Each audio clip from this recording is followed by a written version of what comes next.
আসসালামু আলাইকুম, কী অবস্থা সবার? নতুন একটা ব্লগে আপনাদের সবাইকে স্বাগতম। তো ফ্লাইওভারের উপরে ক্যামেরাটা অন করার সাথে সাথে এই যে একটা ঘটনা, প্রাইভেট কার দাঁড়ায়া যাত্রী দিতেছে। এইগুলা নিয়মিত ঢাকা শহরে হয়। আজকে নতুন কিছু না, যে যার মতো মন চায় যেভাবে মন চায় গাড়ি চালায়, কোনো পরোয়া নেই। তারপরে এই যে মোচরটা দেখতে পাইতেছেন, এই মোচরে সবসময় লোকাল বাসগুলো দাঁড়ায় থাকে, যাত্রী নামায় আর উঠায়, ঠিক আছে? এইদের কারণে এই বছরে সব সময় জ্যাম লেগে থাকে, একদম সব সময়। প্রতিনিয়তই এখান দিয়ে আমি যাওয়া আসা করি, তো সব সময় দেখি ওই যে দেখেন, একজন, দুইজন, তিনজন দাঁড়ায় আছে। তারা কেন দাঁড়ায় আছে?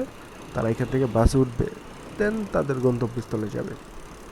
এটা ঢাকা শহরের জন্য নতুন কিছু না, এটা প্রতিনিয়তই এমন হচ্ছে ঢাকা শহরে। যে যার মতো যেভাবে মন চায় সেভাবে গাড়ি চালাইতেছে। তারপরে যেখানে মন চায় দাঁড় করায় যাত্রী উঠায় নামায়, লোকাল বাসের কথা তো নাই বলি।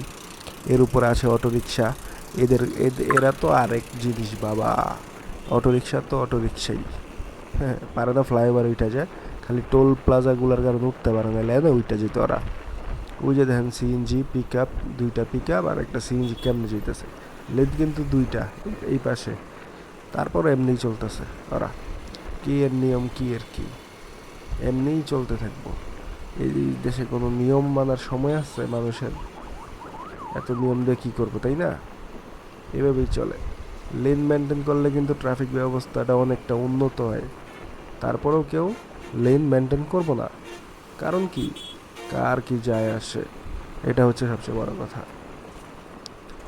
দেন আমি এইভাবেই যাচ্ছিলাম যাচ্ছিলাম যেতে আছি, কিছুক্ষণ পরে সামনে একটা বাইক ছিল, ওইটা উইথাউট ইন্ডিকেটার চলে যায়।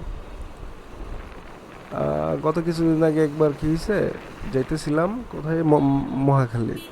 মহাখালী থেকে এক অটোরিকশা উল্টা এসে আমার যে বলতেছে, এটা কি আপনার রাস্তা? মানে আমি কিন্তু আমার পারফেক্ট ওয়েতে ছিলাম, আমার ক্যামেরাটা অফ ছিল, যার কারণে ভিডিও করতে পারি নাই। উনি মানে উল্টা এসে আমার বলতেছে, এটা কি আপনার রাস্তা, আপনি এইভাবে আসতেছেন কেন?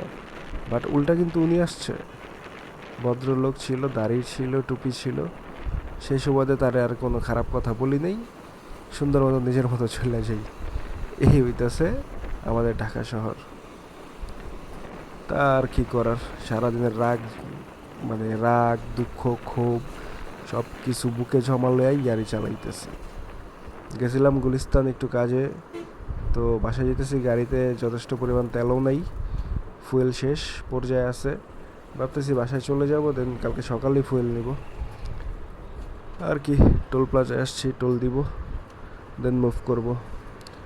এই যে একজন বাবা যান আমার সামনে দিয়ে আইসা ক্রস করে সে আগে গেছে টোল দিব, মানে সে তার অনেক তাড়া, সে আমাদের আগে টোল দিয়ে চলে যেতেই চাইব। আমি আমি আর কিছু বলি না, আমি ওনারে দিছি টোল দেওয়ার জন্য, ছাড় দিছি, কইছি আপনি দেন টোল, সমস্যা নেই। উনি আগে যাক, ওনার যেহেতু তাড়া আছে উনি চলে যাক, সমস্যা নেই। এই টোল প্লাজাতে এমনই হয়, দুইটা লেন, আরেকটা তো সবসময় বন্ধ থাকে। তো উনি টোল দিবে, টোল দিয়া যাচ্ছে। ওই যে আরেকটা মুরব্বী ছিল, উনি যেহেতু আমার আগে ছিল তাই আমি ওনারে আগেই থাকতে দিলাম, আমি আর পারাপারি না করি, সুন্দর মতো যাই। ওই যে দেখছেন কীভাবে চাপ দিতেছে, এইভাবে চাপ দিয়ে দিয়েই উনি আস্তে করে ডাইনে চাপতেছিল। উনি আগে টোল দিবে, কথা হচ্ছে এটা। ওই যে বললাম না, অনিয়মের দেশ বাংলাদেশ, যেখানে কোনো নিয়ম কানুন নেই, কিচ্ছু নেই, যে যার মতো যেভাবে পারে চলতেছে। তো ওই দিন আমার এক ফ্রেন্ড ফোন দিছে, ও বিদেশে থাকে, ও কাতারে থাকে। কাতার থেকে ফোন দিয়া বলে, কিরে কী অবস্থা?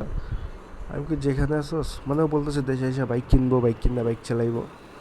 দেন আমি বললাম, দেশে এসে বাইক টেক না কিনা বাবা, অটো কিন, খুব রিল্যাক্সে চলতে পারবি, কোনো নিয়ম শৃঙ্খলা কিচ্ছু লাগবো না, জেন্দা মঞ্চে ঢুকাই দিবি, জেন্দা মঞ্চে উড়াই দিবি, যারে মঞ্চে মেরে দিবি, কোনো আইন কানুন তোর কিচ্ছু লাগবো না, বুঝ নাই? ও বললো কেন, কী হয়েছে? আমি কই, আর এই দেশে যে অটো যেমনে চলে, ওই যে দেখেন উল্টা, একটা দুইটা চারটা পাঁচটা উল্টা, এই যে উল্টাইতেছে, মানুষ রাস্তা বাড়াইতেছে, এই যে অটো রিক্সাগুলা। এটা কিন্তু সিঙ্গেল ওয়ে রোড, মানে ওয়ান ওয়ে, ওই পাশে আসার রোড ওই ওই ডান পাশে আছে, তারপরে ওরা এই উল্টাই যাইব এখান দিয়া। এটা মানে নিয়মিত এটা হয়ে গেছে, কিছু করার নাই। আর রাস্তার দুই পাশে তো ময়লা পেরিয়ে গেছে, পরিষ্কার করার মানুষ নেই। সিটি কর্পোরেশন আছে কিন্তু পরিষ্কার করে না, কী করার। এইসব ময়লা টয়লা নিয়েই আমরা বেঁচে আছি এই দেশে। ওকে, ঠিক আছে, আল্লাহ হাফেজ। আজকের জন্য এই পর্যন্তই, দেখা হবে আর একদিন।